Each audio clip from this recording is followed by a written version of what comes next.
Bom dia, turma do 7º ano, professora Lane falando. Estamos aqui mais uma vez para dar início à nossa aula. Hoje o nosso assunto vai ser o Renascimento. Naquela Europa marcada pela crise, no século XIV, começou a consolidar uma grande mudança na área do saber e da produção cultural, impulsionada por intelectuais que repensavam a concepção de mundo, de natureza, de história do próprio ser humano. Esses humanistas, como se tornaram conhecidos, estaria entre os principais precursores do que viria a ser o Renascimento. O Renascimento foi um intenso processo de mudanças passado na Europa entre os séculos XV e XVI, no mundo das ideias, das artes e das letras. O termo Renascimento pretendia definir as novas dinâmicas culturais como despertar. Buscava-se retomar as antigas referências e tradições construídas no mundo greco-romano, quando os renascentistas julgavam que a humanidade tinha atingido o seu mais alto ponto, para, a partir de então, se distanciar do pensamento religioso que tomava conta da sociedade medieval. Mas essa admiração pelos clássicos fez com que o mundo antigo se tornasse uma referência, não um modelo a ser copiado. Tratava-se mesmo de uma inspiração para voar ainda mais alto. Os renascentistas contestavam a ideia de que Deus era o centro de tudo, o teocentrismo. Os renascentistas defendiam no lugar o intelecto, as ações, a ousadia do ser humano. Tratava-se, em outras palavras, de uma valorização do indivíduo e de sua capacidade de participar todos os assuntos da vida. Essa concepção se tornou conhecida por antropocentrismo. O ser humano passava a ser pensado como ponto de referência para o conhecimento. O saber renascentista baseava-se na observação e na experiência. Afirmava que a fé gerava um saber estático, em que o ser humano surgia sem vontade própria a reproduzir os desejos divinos. As pessoas, ao contrário, possuíam infinitas possibilidades, não devendo ter suas iniciativas limitadas na busca do conhecimento. Incentivava-se assim o estudo da filosofia, da poesia, da matemática, da astronomia, das artes, da música, da história, de todas as áreas do saber. Tudo, afinal, deveria estar aberto à investigação humana, rompendo com o mundo regido de dogmas religiosos.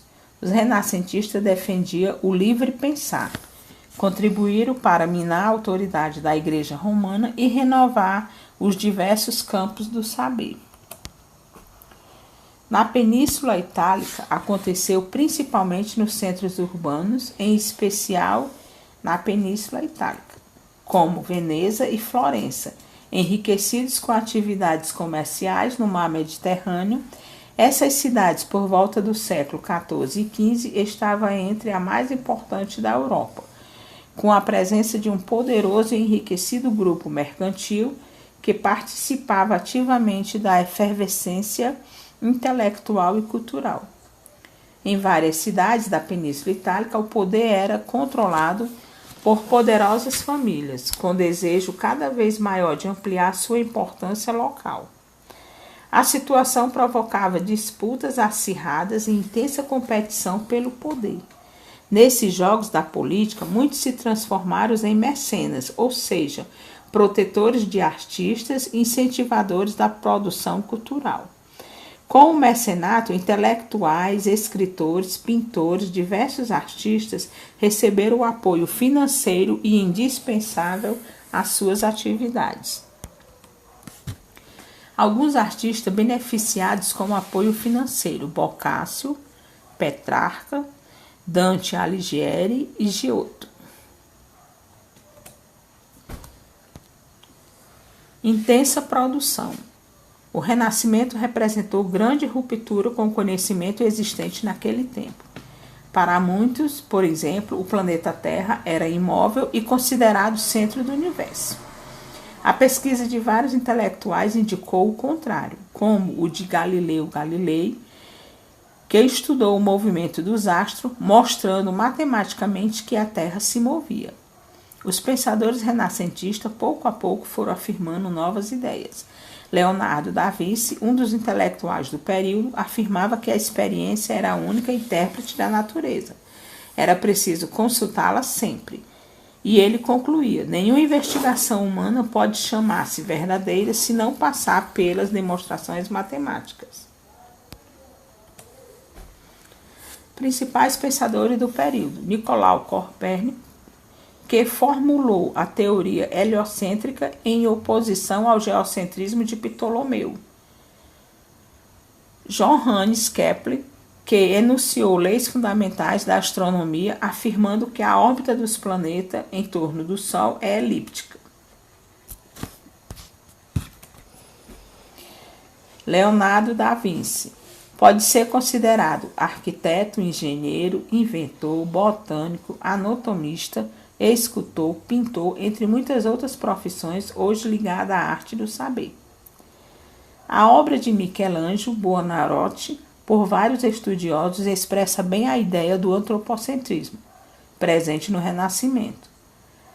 Escultura Pieta, por exemplo, esculpida em 1498 e 1500, transmitia a ideia de uma mulher calma e serena, embora a Virgem ali retratada estivesse contemplando o corpo morto do filho. O inglês William Shakespeare escreveu inúmeras peças teatrais em que retratava com perfeição os sentimentos e dilemas humanos.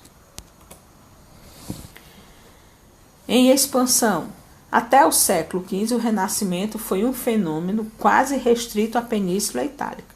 Depois dessa época, ocorreu sua expansão para outros países europeus, atingindo locais como Sacro Império, Países Baixos, França, Espanha, Portugal e Inglaterra. Em cada um desses locais, o saber e a produção cultural não se manifestaram da mesma maneira, uma vez que as características sociais, econômicas, políticas e culturais eram muito diversas. No Sacro Império, na área do conhecimento, uma das principais referências foi a de Kepler, que trabalhou com as teorias de Copérnico. Já nos Países Baixos, um dos principais nomes foi o de Erasmo Rotterdam, autor do livro Elogio da Loucura, em que denunciou os abusos do clero da Igreja Romana, a exploração da fé popular por meio do comércio de relíquias e imagens, o excesso de rituais e cultos e a venda de indulgências. Na França, dois nomes se sobressaíram: Montaigne e François Rabelais, o primeiro autor do ensaio e o outro Gargantua e Pantagruel. Esses autores denunciaram a hipocrisia, a violência, os preconceitos, os dogmas e as superstições presentes naquela sociedade. Na Espanha destacou-se Lope de Vega, autor das peças teatrais, e Miguel de Cervantes, que escreveu Dom Quixote de La Mancha, em que o heróico e idealista cavalheiro da triste figura, Dom Quixote, de mentalidade tipicamente medieval, não se apercebe que seu mundo havia desaparecido. Na Inglaterra, por fim, o principal nome foi de William Shakespeare. Barroco. Entre o século XVII e o século XVIII, começou a surgir um novo estilo, o barroco. Tratava-se de uma grande modificação nos meios artísticos. A arte europeia do século XVII e XVIII tende a um estilo triunfal, desenvolvendo formas exuberantes e suntuosas.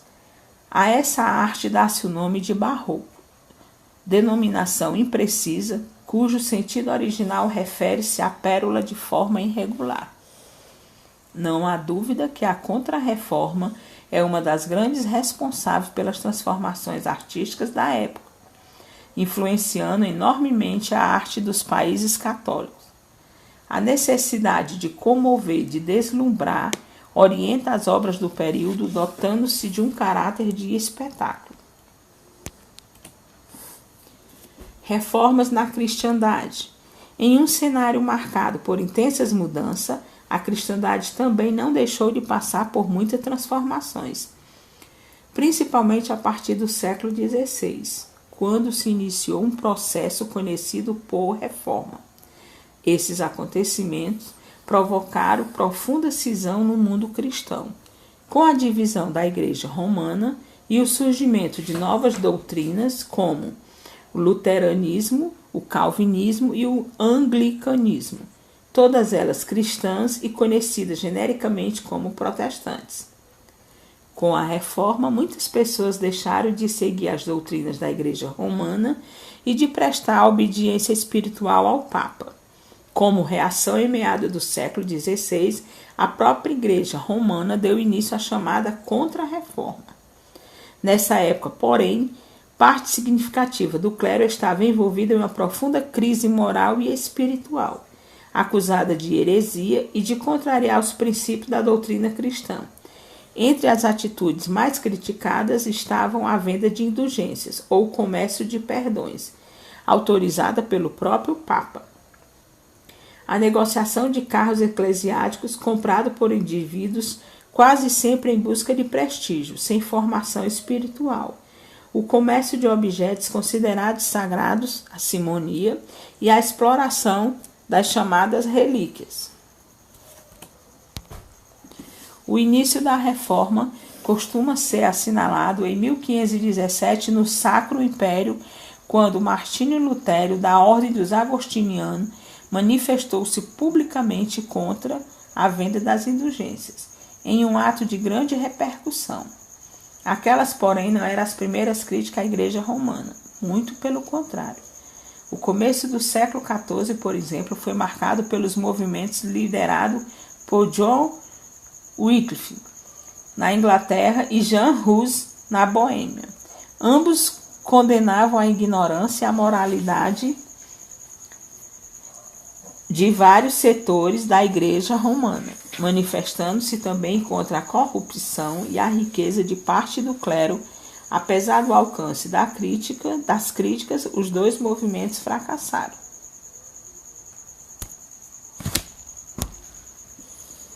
Ideias de Martinho Lutero.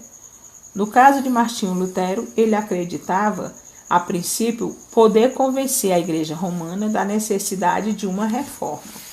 A reação de Roma às suas críticas, porém, foi radical e resultou em sua excomunhão decretada pelo Papa em 1519.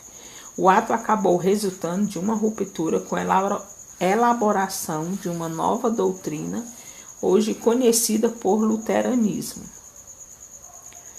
Vários príncipes do Sacro Império e parte da população apoiaram abertamente as ideias do reformador. Lutero e seus seguidores acreditavam que a salvação dependia essencialmente da fé e não da Igreja. Eram favoráveis à extinção da hierarquia religiosa. Defendiam a livre interpretação da Bíblia, a eliminação da maioria dos sacramentos, mantendo-se apenas o batismo e a Eucaristia, a extinção do celibato, permitindo aos clérigos se casar. O calvinismo, o desejo da reforma da Igreja Romana, rapidamente ganhou vulto, espalhando-se por diversos lugares da Europa, como os territórios da atual Suécia, Dinamarca e Noruega. Entre os líderes reformadores destaca-se o francês Calvino, que a princípio converteu-se ao luteranismo para depois se afastar das ideias defendidas por Lutero. Perseguido na França, refugiou-se em Gênebra, na atual Suíça.